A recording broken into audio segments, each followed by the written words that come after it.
Hi guys, this is Dr. Sadashivam once again with you. आज हम कुछ बात कर रहे हैं स्टॉक मार्केट्स में क्या हो रहा है।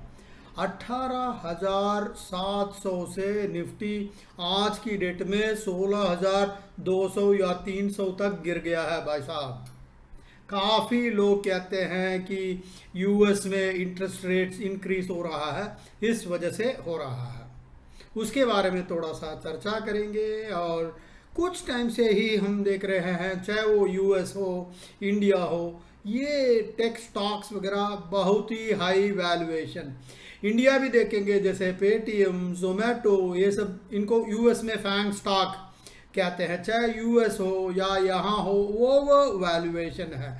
हर स्टॉक्स अपना करेक्ट हो रहा है, सिर्फ इंडिया में नहीं है। इवन आप देखेंगे यूएस में 27% ये सब स्टॉक्स डाउन है, क्योंकि हम काफ़ी टाइम से हम कहते रहे हैं वैल्यूएशंस ज़्यादा है, वैल्यूएशंस ज़्यादा है। अगर आपको याद है, कोविड के बाद 2000 मार्च की बात कर रहे हैं, उसके बाद नवंबर में जब स्टॉक मार्केट जब दोबारा ऊपर चढ़ा है 12-13 हज़ार पे, और उसके बाद 2021 अगस्त, जुलाई अगस्त में 15,000 से 16,000, 17,000, 18,000, तब भी यही चीज़ लोग कहते रहे वैल्यूएशन ज़्यादा है, फिर भी खरीदते रहे हैं स्टॉक्स। उस पर कोई कमी दिखाई नहीं, चाहे वो लोकल हो या फॉरेन इंस्टीट्यूशनल इन्वेस्टर्स हो। भाई कोई भी चीज़ कंटिन्यूसली इंक्रीजिंग रेट पे इंक्रीज ही नहीं होता रहेगा भाई, कभी ना कभी तो नीचे आना ही है। तो यूएस में रेट इंक्रीज कर दिया, इंटरेस्ट रेट्स हमने भी कर दिया। जब यूएस में कहते हैं ना FOMC जो मीटिंग था मेरे ख्याल में हफ्ते 10 दिन पहले, उससे एक दिन पहले ही अपने इंडियन गवर्नमेंट अनाउंस किया। क्योंकि भाई आज का इंडिया वो इंडिया नहीं है, एक ज़माने में था। ऐसा नहीं है कि उसने कर दिया तो हमने भी कर दिया। इसलिए एकदम आपको याद हो तो RBI गवर्नर एकदम एक दिन पहले ही अनाउंस कर दिया, भाई तुम्हें करना तो तुम हमारे बात कर लो। लोग ये कहे कि इंडिया को देखे यूएस इंक्रीज कर रहा, तो इसको कहते हैं भाई, एक चीज़ ध्यान रखना, ये जो रेट्स को इंक्रीज करते हैं इसको कहते हैं मॉनेटरी टाइटनिंग। आप इंडिया की हिसाब से मॉनेटरी टाइटनिंग को देखेंगे, इतना ज़्यादा नहीं है कंपेयर टू यूनाइटेड स्टेट्स। उसको कहते हैं कि हमारा काफ़ी मॉडेस्ट है compare to inflation in the US. अगर यूएस में देखेंगे ये एक तरह का पॉलिटिकल इशू हो चुका है, जो हमारे यहाँ नहीं है। आप देखेंगे पिछले नवंबर से जो भी फेड का एक्शन था, थोड़ा सा पॉलिटिक्स को माइंड में रखते हुए ये कर रहे हैं, क्योंकि इनका मिड टर्म इलेक्शंस भी होना है, और यूनाइटेड स्टेट्स में ये सब को मन में रखते हुए ये सब करते रहे। क्योंकि इनके इन्फ्लेशन आप देखेंगे, जो 40 साल से जो इन्फ्लेशन नहीं देखा, जो आज की डेट में देख रहे हैं 7% का इन्फ्लेशन यूएस ने जिंदगी में देखा नहीं है 40 साल। तो थोड़ा सा इनको कुछ न कुछ करना चाहिए, जैसे कि लोगों को भी कुछ लगे कि गवर्नमेंट कुछ कर रहा है। तो जितने भी इन्फ्लेशन हुआ आप देखेंगे, लोग सब कुछ बाइडेन एडमिनिस्ट्रेशन को दोष दे रहे हैं, क्योंकि जो भी रूलिंग पार्टी है वही ब्लेम को लेना पड़ेगा। मगर ये ब्लेम टोटली बाइडेन का नहीं है, क्योंकि कोविड का इश्यू था तो उसके बाद क्वांटिटेटिव ईज करना पड़ा, लोगों के हाथ में पैसा डालना पड़ा, लिक्विडिटी को इंक्रीज करना पड़ा, बैलेंस शीट को एक्सपेंड करना पड़ा, क्योंकि एज अ रेस्पॉन्सिबल गवर्नमेंट उनको करना पड़ा। मगर दोष देते हैं जो भी राज करता है, लोगों का ब्लेम भी लेना चाहिए, जो हमारे कंट्री में भी है, तो थोड़ा बहुत ड्रामा करना पड़ता है। एक स्टैटिस्टिक्स मैं आपको देना चाहता हूं, ये बैलेंस शीट एक्सपेंशन क्या है। 100% हुआ, 100%, उसको मैं एक्सप्लेन करता हूं। चार्टर्ड अकाउंटेंट का क्लास नहीं लूंगा, पर थोड़ा सा मैं आपको समझा दूंगा। जैसे कॉर्पोरेट कंपनीज में बैलेंस शीट होता है, उस पर एसेट्स होता है, लाइबिलिटी होता है। एसेट्स में क्या होता है, जैसे कॉर्पोरेट कंपनीज में एसेट्स होता है। ये फेडरल रिजर्व में भी आप देखिए, फेड जिसको कहते हैं, उनके पास जैसे गवर्नमेंट सिक्योरिटीज है, उसके बाद क्रेडिट जो बैंक्स को एक्सटेंड किया है, जैसे ट्रेजरी बिल हो, बॉन्ड हो, नोट्स हो, ये सब चीज़ें फेड का एसेट्स में आता है। ऐसे ही उनका लाइबिलिटीज में क्या क्या आता है, इनके ट्रेजरी रिजर्व बैलेंसेस है, ट्रेशरी रिजर्व बैलेंस हो गया है, और जो करेंसी इन सर्कुलेशन भी एक तरह का लाइबिलिटी है, क्योंकि डॉलर में आई प्रॉमिस टू पे द बियरर वगैरह, तो वो भी एक तरह का लाइबिलिटी है। जैसे एसेट्स में बात किया, government security, bill, treasury bonds, वो सब रिस्क फ्री है भाई। सी रिस्क फ्री का मतलब है पैसा गवर्नमेंट के पास दे दिया तो सॉवरेन गारंटी है, इंटरेस्ट कम है कॉर्पोरेट बॉन्ड्स की कंपैरिजन में, उस पर रिस्क ज़्यादा है। मगर गवर्नमेंट के पास बॉन्ड, ट्रेशरी बिल्स देंगे, उसमें रिस्क हाई नहीं है, तो इसलिए थोड़ा सा इंटरेस्ट कम है भाई। इसके बाद क्या होता है, ये QE कहते हैं, जिसको क्वांटिटेटिव ईजिंग कहते हैं। क्वांटिटेटिव ईजिंग क्या है, ये एक तरह का मॉनेटरी पॉलिसी है भाई। ये मैक्रो इकोनॉमेट्रिक क्लास नहीं है, बाद में मैं वीडियो डाल दूंगा, चिंता मत करना। मगर मोटा मोटा ये समझ लेना, सेंट्रल बैंक्स क्या करते हैं, जितने भी बॉन्ड मार्केट में है, ओपन मार्केट से परचेस करते हैं। परचेस करने का मतलब क्या है, आपका बॉन्ड उनके पास चले जाएगा और पैसा रिलीज कर देंगे, ताकि मार्केट में ज़्यादा से ज़्यादा पैसा घूमता रहेगा, रोटेशन, लोगों के हाथ में पैसा रहेगा, कंजम्पशन बढ़ेगा, डिमांड बढ़ेगा।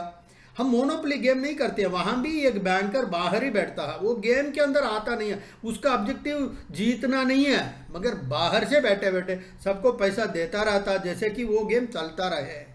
ऐसे ही फेड भी, जो भी फेड है या रिजर्व बैंक ऑफ इंडिया है, वो अपना पैसा देते रहेंगे, ताकि ये गेम चलता रहेगा। यहाँ क्या गेम है, इकोनॉमी चलते रहे, रोजगारी बढ़ते रहे, मैन्युफैक्चरिंग चलते रहे, प्रोडक्शन चलते रहे।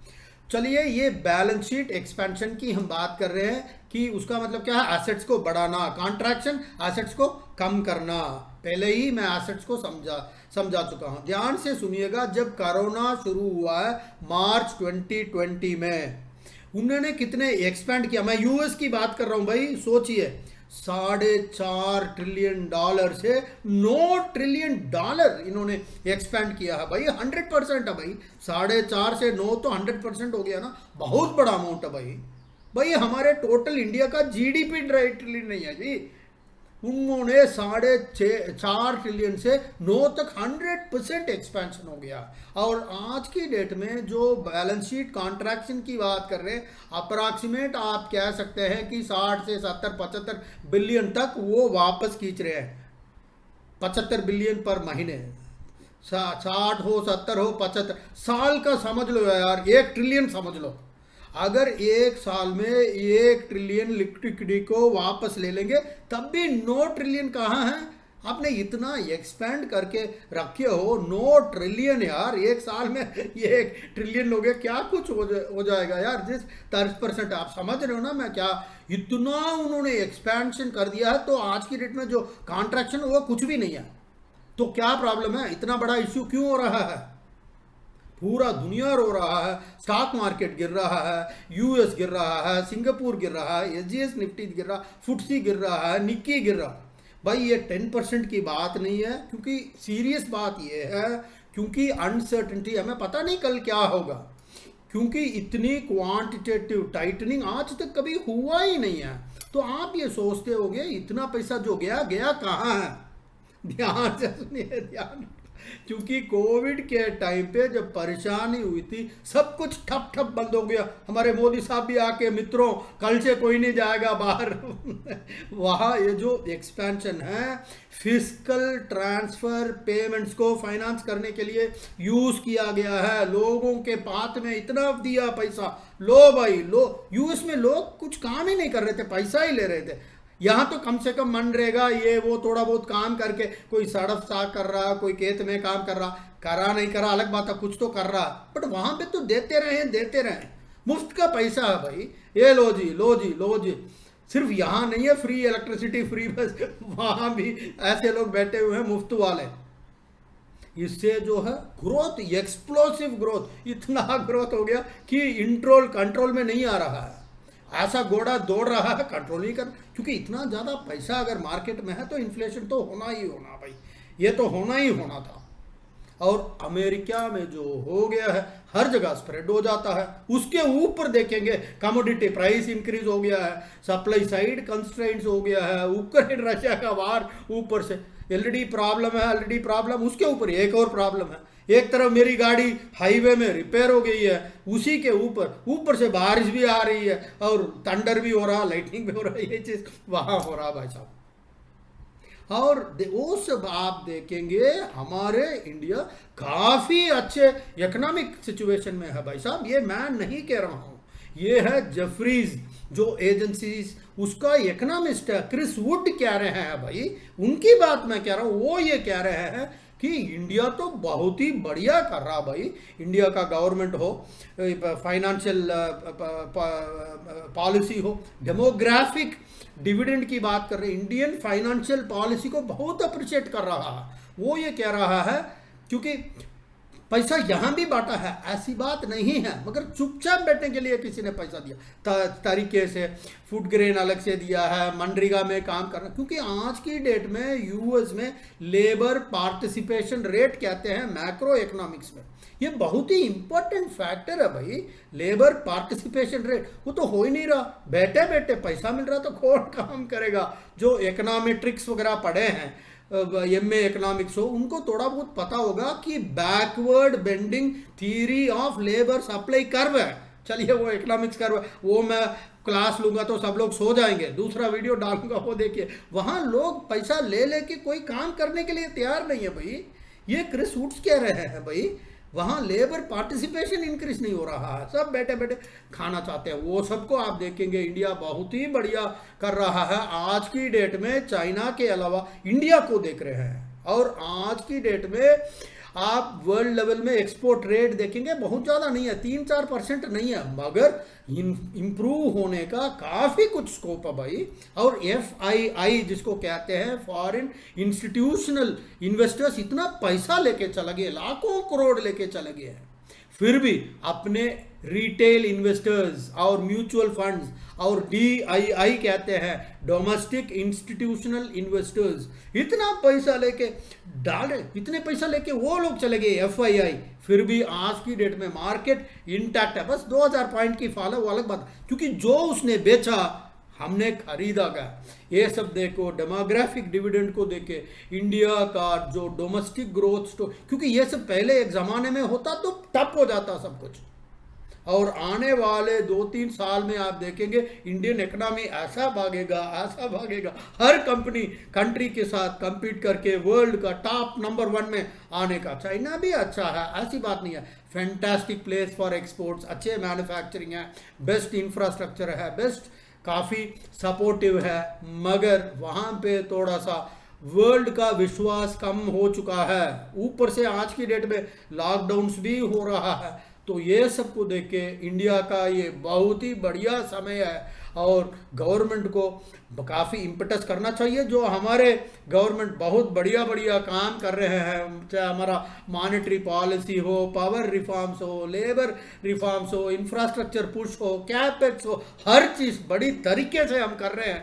थोड़ा सा इन्फ्लेशन हो रहा, उसको भी कंट्रोल करने के लिए रिपो रेट्स को अभी रिसेंटली बढ़ाए भाई, 4 से 4.5 नहीं 4.4 तक 40 बेसिस पॉइंट्स है, और आने वाले टाइम पे कोविड पहले कितना था, कम से कम 5.5 था, शायद वही 5.5 तक कर देंगे।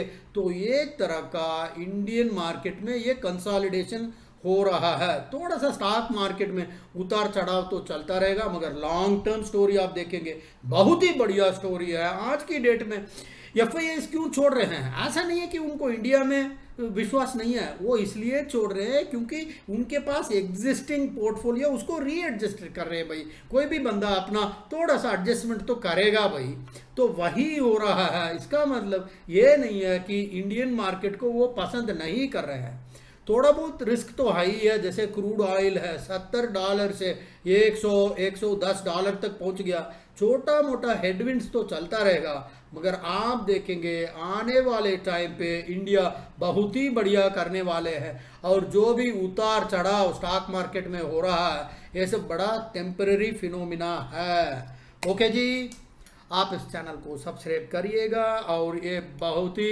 इम्पॉर्टेंट चैनल है, नई नई चीज़ हम डालते रहेंगे, इकोनॉमिक्स के बारे में, स्टॉक मार्केट के बारे में हम समझाते रहेंगे। And this is doctor Sadashivam, till we meet again, bye bye, जय हिंद।